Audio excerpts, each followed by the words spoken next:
La ciencia económica, recuerden, cuando hablábamos de método, ¿cómo se construye?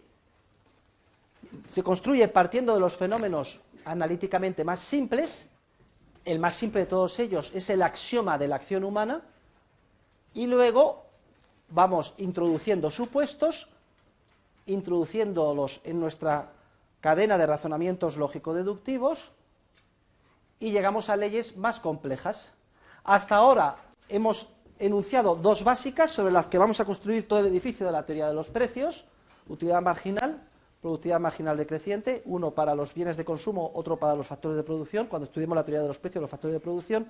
Y ahora vamos a dar un salto analítico para ampliar y hacer más complejas nuestras leyes. Hasta ahora hemos supuesto solo un ser humano, actor individual, aislado, Robinson Crusoe en su isla. Para enunciar estas dos leyes no hace falta dar entrada a más personas. Empezamos construyendo la economía considerando que solo hay un ser humano aislado, porque es analíticamente lo más sencillo. Hemos estudiado la acción humana, la función empresarial, sus componentes, la ley de la utilidad marginal y la ley del rendimiento. Hoy vamos a dar un salto teórico y vamos a suponer que llega ya viernes a la isla de Robinson Crusoe, que ya no son uno, sino que son dos. ¿Y por qué solo dos? Pueden ser que sean 3, 4, aparezca una tribu. Vamos a dar entrada ya a la acción en el marco de la sociedad. Ya definimos en su momento qué era la sociedad, y veíamos que la sociedad no es algo antropológico, aunque muchas veces se nos la presentan con el símil de un ser humano, una visión antropológica de la sociedad. Por ejemplo, España ha decidido, como si España tuviera patas, mente y decidiera cosas, o Alemania declara la guerra a Polonia. ¿Pero qué es esto de que Alemania? ¿Dónde está Alemania? Declara la guerra. Son formas de hablar, y ojo, muy a menudo caemos en este error, y pensar que la sociedad dice, piensa, quiere. No, no es así. La sociedad realmente es una realidad, existe, está ahí, pero es misión nuestra entender en qué consiste esa realidad. Nosotros somos científicos sociales, tenemos el desafío más grande. ¿Qué es la sociedad? Digamos que la sociedad es un concepto abstracto. La sociedad no se puede tocar. Venga, voy a tocar a la sociedad, o voy a preguntar a la sociedad qué quiere. Decíamos que la sociedad es un proceso, y que un proceso es una estructura dinámica, constituida de elementos. Que la sociedad era un proceso muy complejo o complejísimo, porque estaba constituida de miles de millones de elementos, cada uno de los cuales es un ser humano. Y cada ser humano en sí mismo es un universo, porque está dotado de una innata capacidad creativa. Decíamos que es un proceso complejísimo, porque tiene muchísimos elementos. En cuanto es complejísimo desde el punto de vista cuantitativo, pero también es complejísimo desde el punto de vista cualitativo, porque un proceso, que es una estructura dinámica, no solo son los elementos, como un magma, sino los elementos relacionados entre sí. Poníamos el ejemplo de un mecano, que conecta las diferentes partes. Todos hemos montado de pequeños mecanos, hemos hecho construcciones, Lego, etc. Pues la sociedad es un complejísimo proceso de interacciones humanas. Es decir, los elementos, los miles de millones de personas que constituyen el cuerpo social, interactúan entre sí. Y esas relaciones no son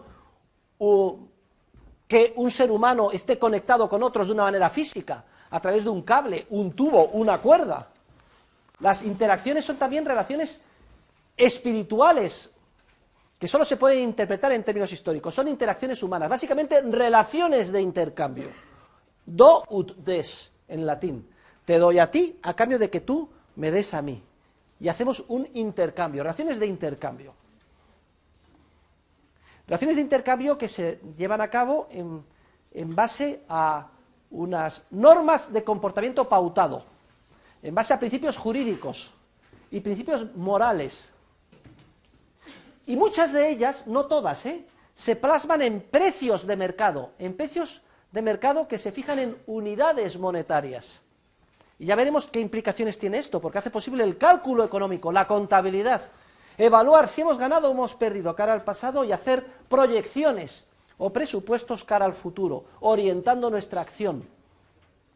Y todo este proceso complejísimo que es la sociedad, ¿qué lo impulsa o qué lo mueve? ¿Cuál es el motor de la sociedad? Decíamos que es la función empresarial, es la innata capacidad del ser humano que tiene para crear información transmitir información y coordinar. El proceso empresarial continuamente transmite, crea y coordina. Y ese proceso empresarial es un proceso competitivo, en el sentido de que los seres humanos rivalizamos unos con otros para tratar de alcanzar cuanto antes nuestros fines. ¿Y qué resultado tiene todo esto? Decíamos, pues esto es curioso, porque todo este lío que acabo de explicar resumidamente, no lo ha creado nadie, no lo organiza un ministerio, no lo han pensado unos sabios que nos han dicho, vengan, hagan ustedes y pónganse a intercambiar entre ustedes. Ha surgido solo, es lo que se llama un orden espontáneo, que constituye el objeto de investigación de los economistas.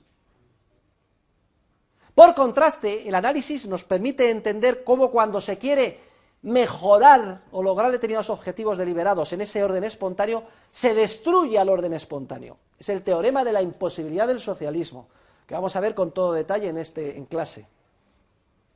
Descubrimos como científicos sociales el orden espontáneo y nos maravillamos de que haya surgido, de que evolutivamente se perfeccione y de que se expanda sin límite. Ese Big Bang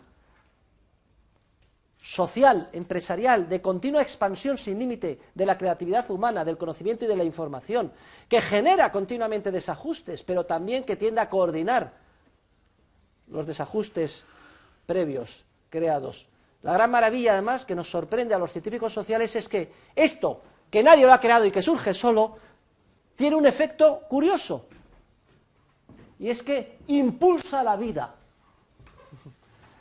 Permite sostener cada vez a un número mayor de seres humanos que desarrollan su vida con una riqueza, variedad de matices en términos cualitativos cada vez mayor. Luego, como científicos desde fuera analizando el proceso, nos damos cuenta que el resultado, no querido por nadie, pero sorprendente, es que multiplica la vida. La sociedad, por tanto, no es un sitio, no es un lugar, no es una persona. Es una realidad abstracta que solo puede ser interpretada previamente si disponemos del instrumental analítico que desarrollamos como economistas. La sociedad no piensa, la sociedad no decide, piensan o deciden y actúan los elementos, los miles de millones de elementos que forman parte del proceso social, que son los seres humanos, los hombres y mujeres que constituyen el proceso social, pero no la sociedad. Es una ilusión. Y además muy peligrosa pensar que las sociedades tienen una existencia al margen de los individuos que las constituyen y que son capaces de actuar, porque no es así.